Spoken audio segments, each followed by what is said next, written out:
നമസ്കാരം. മലയാളി വാർത്തയിലേക്ക് സ്വാഗതം. ഒരു നിമിഷത്തെ വൈകാരികമായ ചിന്തയും കയ്യിൽ നിന്ന് പോയ ഒരബദ്ധവും ഒരു കുടുംബത്തിന്റെ പ്രകാശമാണ് എന്നേക്കുമായി കെടുത്തിയിരിക്കുന്നത്. മൊബൈൽ ഫോൺ റീചാർജ് ചെയ്യാൻ ആവശ്യപ്പെട്ട തുകയിൽ 200 രൂപ കുറഞ്ഞു പോയതിലുള്ള സങ്കടത്തിൽ എലിവിഷം കഴിച്ച കൗമാരക്കാരി മരണത്തിന് കീഴടങ്ങുമ്പോൾ ഒരു റീചാർജ് കൂപ്പൺ വാങ്ങിക്കൊടുക്കാത്തതിൽ പൈസ കുറഞ്ഞു പോയതിൽ ഇപ്പോഴൊക്കെ പിള്ളേർ ആത്മഹത്യ ചെയ്യോ? ഇത് കെട്ടുകഥയാണ്, കള്ളവാർത്തയാണ്. ആരോ കുട്ടിയെ കൊലപാതകം നടത്തിയതിനു ശേഷം പുറത്ത് പടച്ചുവിടുന്ന കഥകളാണ് ഇത് എന്ന് പലരും പറയാറുണ്ട്.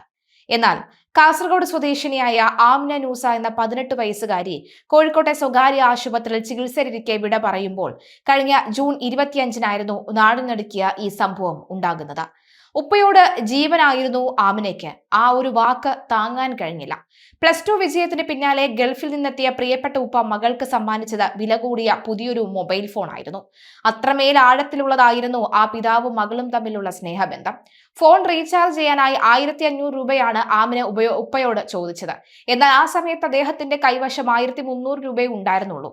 ഉള്ള തുക മകളുടെ കൈകളിൽ വെച്ചുകൊടുത്ത് ബാക്കി 200 രൂപ നാളെ തരാം മോളെ എന്ന ആ പിതാവ് സ്നേഹത്തോടു കൂടി പറയുകയായിരുന്നു. എന്നാൽ ആ കൗമാര മനസ്സിന് ആ വാക്കുകൾ താങ്ങാൻ കഴിഞ്ഞില്ല. ഇതിനെ ചൊല്ലി ചെറിയ പിണക്കം ഉപ്പയോട് കാണിച്ചെങ്കിലും മറ്റു പരിഭവങ്ങളൊന്നും പ്രകടിപ്പിക്കാതെ ക്ലാസ്സിലേക്ക് പോവുകയാണെന്ന് പറഞ്ഞ് വീട്ടിൽ നിന്ന് ഇറങ്ങിയ ആമിന വീടിന്റെ അടുത്തു തന്നെയുള്ള കടയിൽ നിന്നും എലിവിഷം വാങ്ങിയിരുന്നു. തുടർന്ന് തളങ്കര മാലിക് ദിനാർ പള്ളിക്കടുത്തുള്ള സ്കൂൾ ഗ്രൗണ്ടിൽ വെച്ച് വിഷം കഴിച്ചു.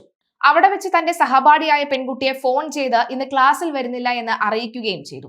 പിന്നീട് ഒന്നും സംഭവിക്കാത്തതുപോലെ കാസർഗോഡ് നഗരത്തിൽ പ്രവർത്തിക്കുന്ന ഒരു പ്രൈവറ്റ് ഇൻസ്റ്റിറ്റ്യൂട്ടിലേക്ക് കുട്ടി എത്തുകയായിരുന്നു. ഉച്ചയ്ക്ക് 12:30 ക്ലാസ് മുറിയിൽ വെച്ച് കഠിനമായ ഛർദിയും ശാരീരിക അസ്വസ്ഥതകളും അനുഭവപ്പെട്ടതോടെ കൂടെയുള്ളവർ ആമിനയെ കാസർഗോട്ടെ കിംസ് ആശുപത്രിയിൽ എത്തിച്ചു. അവിടെ വെച്ച് താൻ വിഷം കഴിച്ച കാര്യം കുട്ടി തന്നെ കൂടെ ഉണ്ടായിരുന്നവരോട് തുറന്നു പറയുകയായിരുന്നു. രക്ഷിക്കാൻ പരമാവധി ശ്രമിച്ചെന്ന് പിതാവ് പറയുമ്പോൾ ആ മകൾ ഇപ്പോൾ ഒപ്പമില്ല.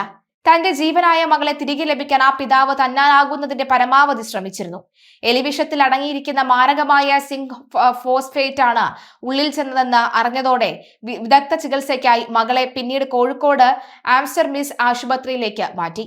വൃക്ക മാറ്റിവെക്കൽ ഉൾപ്പെടെ തന്റെ മകളുടെ ജീവൻ രക്ഷിക്കാൻ വേണ്ടി എന്ത് ത്യാഗത്തിനും ആ പിതാവ് തയ്യാറായിരുന്നു. അതിനുള്ള പ്രാരംഭ അന്വേഷണങ്ങളും അദ്ദേഹം ആരംഭിച്ചു കഴിഞ്ഞു. ലക്ഷങ്ങൾ ചെലവഴിച്ച് അത്യാധുനിക ചികിത്സകൾ നൽകിയും അവളെ തിരികെ കൊണ്ടുവരാൻ അദ്ദേഹം ആവുന്നത് ശ്രമിച്ചു. എന്നാൽ ആധുനിക വൈദ്യശാസ്ത്രത്തിന്റെ എല്ലാ ശ്രമങ്ങളും പരാജയപ്പെടുത്തുന്നതായിരുന്നു ഉള്ളിൽ ചെന്ന മാരക വിഷത്തിന്റെ കാഠിന്യം. ദിവസങ്ങളോളം മരണത്തോട് പോരാടിയ ശേഷം ഇന്നലെ അർദ്ധരാത്രിയോടെ ആമിന ഈ ലോകത്തോട് വിട പറഞ്ഞു. കരക്കമ്പികൾ മെനയുന്നവരോട് മജിസ്ട്രേറ്റിന് മുന്നിൽ നൽകിയ മരണമൊഴിയിൽ എല്ലാം വ്യക്തം. ഈ വാർത്ത പുറത്തു വന്നതിന് പിന്നാലെ സോഷ്യൽ മീഡിയയിലും മറ്റും പലരും ക്രൂരമായ പരിഹാസങ്ങൾ ഉയർത്തുകയും വ്യാജ കഥകൾ ചമയ്ക്കുകയും ചെയ്തിട്ടുണ്ട്. 1500 രൂപയുടെ റീചാർജ് എന്തിനാണ്? വെറും 200 രൂപ കുറഞ്ഞതിന്റെ പേരിൽ ആരെങ്കിലും ആത്മഹത്യ ചെയ്യുമോ എന്നൊക്കെയാണ് പലരുടെയും ചോദ്യങ്ങൾ. എന്നാൽ ഇത്തരം അനാവശ്യ പ്രചരണങ്ങൾക്കുള്ള മറുപടി പെൺകുട്ടിയുടെ മരണമൊഴിയിൽ തന്നെയുണ്ട്. സംഭവവുമായി ബന്ധപ്പെട്ട് പോലീസിനും മജിസ്ട്രേറ്റിനും പെൺകുട്ടി നേരിട്ട് നൽകിയ മരണമൊഴിയുടെ അടിസ്ഥാനത്തിലാണ് ഈ വിവരങ്ങൾ പുറത്തുവരുന്നത്. 3 തവണയാണ് ഇതുമായി ബന്ധപ്പെട്ട് കുട്ടിയുടെ മൊഴി വ്യത്യസ്തമായി രേഖപ്പെടുത്തിയത്. എന്നാൽ ഒരിക്കൽ പോലും കുട്ടി താൻ പറഞ്ഞ കാര്യങ്ങളിൽ നിന്ന് മാറുകയോ മറ്റൊരു കാരണം പറയുകയോ ചെയ്തിട്ടില്ല. വീട്ടിലുണ്ടായ ചെറിയൊരു സൗന്ദര്യപ്പിണക്കം അത്രമാത്രമേ അവിടെ ഉണ്ടായിരുന്നുള്ളൂ. ഒരിക്കലും ഒരു ആത്മഹത്യയിലേക്ക് നയിക്കാവുന്ന ഒരു പ്രശ്നമേ ആയിരുന്നില്ല അത്. ആ കൗമാരക്കാരി കാര്യങ്ങളെ പെട്ടെന്നുണ്ടായ വൈകാരിക വിക്ഷോഭത്തിൽ കാണുകയും ഉപ്പയെ ഒന്ന് പേടിപ്പിക്കുക എന്ന ഉദ്ദേശത്തോടു കൂടി മാത്രം എലിവശം കഴിക്കുകയും ആയിരുന്നു. ഒരിക്കലും മരണം പ്രതീക്ഷിച്ചില്ല ആ പെൺകുട്ടി. അത് ചെയ്തത് ജീവിതത്തിലേക്ക് തിരിച്ചു വരാൻ അവൾ അത്രയും അധികം ആഗ്രഹിക്കുകയും ചെയ്തിരുന്നു.